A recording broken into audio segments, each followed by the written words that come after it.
Since we're back in a more idiotic version of 2003, having learned nothing, I don't want to hear they hate us for our freedom ever again. What freedom are you referring to exactly? A U.S. Marine veteran shouted that no one wants to fight for Israel, and a sitting U.S. senator broke his arm. That is the perfect encapsulation of U.S. foreign policy. We withdraw from Afghanistan, then Ukraine pops off, half-assed peace talks begin, then Iran goes hot. We will always be at war, and like I said, you have more in common with those drowned Iranian sailors than you will ever have with the transnational pedophilic billionaires who run our government and do not believe in countries or nation states like you do.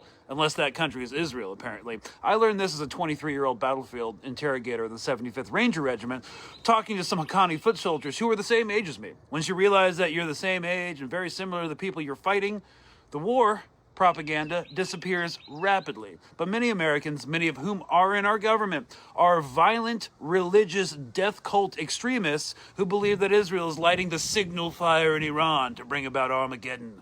My unit engaged Al-Qaeda and ISIS-K, ISIS Khorasan. I've read the Islamic State fatwas that have been purged from the internet and are now classified. So what is the real material difference between people like al-Baghdadi and Mike Johnson or Pete Hegseth? Basically, the U.S. military can kill a lot more people than a non-state actor.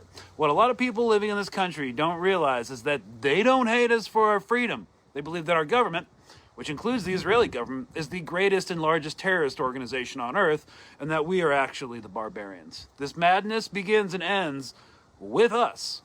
Best get used to the idea. And by the way, just a side note, losing 3 U.S. fighter jets cancels out all the money Doge was supposed to have saved.